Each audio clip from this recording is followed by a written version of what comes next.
조갑제TV 시청자 여러분 안녕하십니까. 2025년 6월 1일 오후 3시 33분입니다. 여름의 첫날입니다. 그리고 오늘 내일 대통령 선거 운동이 이어지고 6월 3일 본투표가 있고 6월 3일 저녁 8시에 방송 3사의 출구조사 발표가 있습니다. 아마 거기서 큰 차이로 수백만 표 차이로 이재명 대통령 당선이 예고될 것으로 짐작이 됩니다. 여론조사 발표를 금지한 하는 기간이 한 6, 7일 계속되면은 이 기간 중에 역전되었다, 뭐 벌어졌다 이런 이야기가 막 나오는데 사실은 이 기간에 큰 변화가 없습니다. 1, 2위 역전은 지금까지 한 번도 없었습니다. 87년 이후에. 2, 3위 역전은 한두 번 있었던 것으로 기억이 됩니다. 폴리마켓이라고 세계 최대 규모의 인터넷 정치 도박 사이트가 있습니다. 거기 보면은 지금 이재명 후보 당선 확률이 95%입니다. 한 일주 사이에 5%포인트 늘었어요. 사전투표율이 반영이 되었습니다. 사전투표율이 높은 데가 이재명 후보 지지세가 강한 지역에서 높았다. 주로 호남이죠. 반대로 김문수 강세 지역에서는 사전투표율이 떨어졌다. 이게 반영된 것으로 보입니다. 사전투표 이틀, 본투표 하루인데 3일 동안에 편한 날을 골라서 투표하는 쪽과 굳이 본투표에만 하겠다는 쪽이 대기를 하면은 어느 쪽이 투표율이 높아지겠습니까? 그건 수학적으로 뻔합니다. 사전투표를 반대해온, 사전투표는 부정선거로 이어진다는 허무맹랑한 믿음을 갖고 있던 사람을 후보로 뽑았을 때 국민의힘은 사실상 선거를 포기했다고 봐야 되지 않겠습니까? 이번 선거의 가장 큰 의미라고 하면은 그것은 이재명 압승 그리고 이준석의 완주 아닌가 생각이 듭니다. 이준석 후보의 지지율이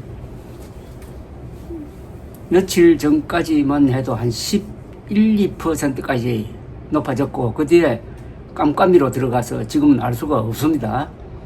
만약 10%대를 확보한다면 이건 대단한 성공입니다. 보통 제3 후보는 선거일이 다가올수록 투표율이 낮아집니다. 즉 사표 방지 심리가 작동을 해가지고 1위 아니면 2위로 빼앗겨버립니다. 그런데 이상하게 이준석 후보의 경우에는 TV 토론을 계기로 해가지고 10%포인트대까지 진입을 했습니다. 이러니까 김문수 후보 측에서 단일화하자는 압력을 많이 넣고 여기에 어떻게 보면은 한국 언론이 놀아나가지고 한국 언론이 되지도 않을 단일화 가능성을 가지고 지난 한 보름 동안 지면을 덮었습니다. 이것은 한국 언론이 잘못한 거죠. 객관적으로 단일화 가능성이 매우 낮고 이준석 후보가 단일화 안 한다는 이야기를 수도 없이 했는데도 김문수 후보 측이 흘린 정보를 가지고 계속 단일화 하다가 결국 단일화는 무산되었습니다. 언론과 국민의힘이 합작한 일종의 이건 단일화 사기극입니다. 그래서 이준석 후보의 지지율이 득표율이 어느 정도 나올지는 좀 기다려봐야 되겠지만 일단 하나의 성과는 거두었습니다. 완주를 했습니다. 완주한 것만 해도 50%의 성공을 확보한 것이라고 저는 봅니다. 완주에 점하여 이준석 후보가 페이스북에 아주 감동적인 글을 올렸습니다. 완주하지 못할 것이라는 조롱과 비아냥, 양당 기득권 세력의 어마어마한 협공을 뚫고 저는 오늘까지 달려왔습니다. 정말 상상조차 못할 압박이었습니다. 그럼에도 포기하지 않고 끝내 이겨내며 여기까지 온 데에는 분명한 이유가 있습니다. 젊은 세대의 목소리가 살아있는 정치를 만들겠다는 꿈, 양당 기득권 구조에 결코 굴하지 않는 작더라도 단단한 정치 진영을 세우겠다는 시대정신 때문입니다. 완주의 결승선이 눈앞에 다가왔습니다.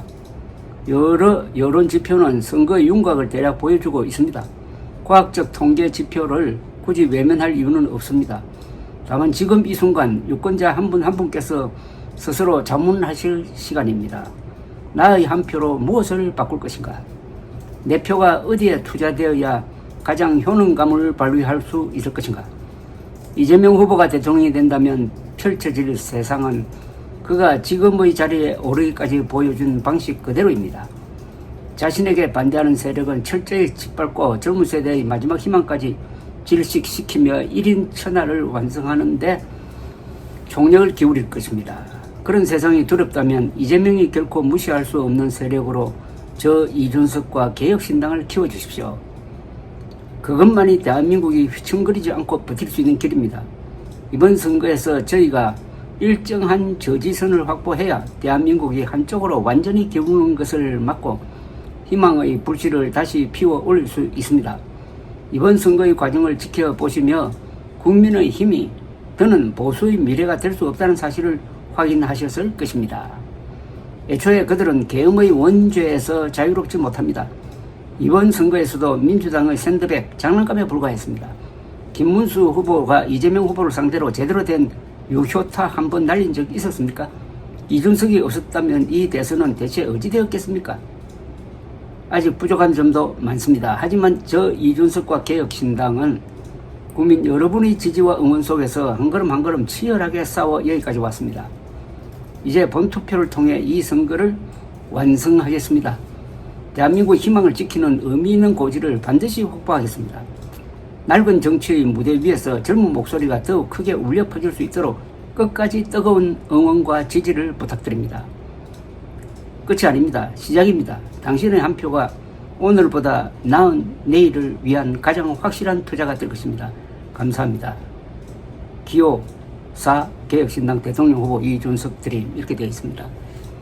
이준석 후보의 가치는 제 3당의 가능성 그리고 보수 구명정의 역할, 검투사 정치 청산의 길 그리고 이번 선거를 통해서 보여준 2030 세대의 지지, 특히 20대에서는 다른 후보보다 이준석 후보가 지지율이 가장 높습니다. 30대도 꽤 높습니다.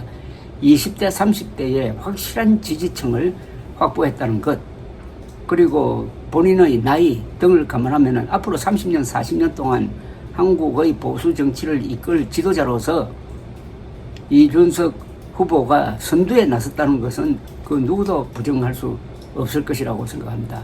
그리고 윤석열 계엄과 국민의 힘이 그 윤석열 추종 세력화되는 과정에서 보여준 한국 보수의 위기, 한국 보수의 분열, 즉 가짜 보수와 진짜 보수, 윤석열의 불법 계엄과 부정선거 음모를 지지하는 가짜 보수와 그게 반대하는 진짜 보수 중에서 현재로는 이준석 후보가 선두에 서 있다는 것 또한 부정할 수 없는 사실이라고 생각합니다.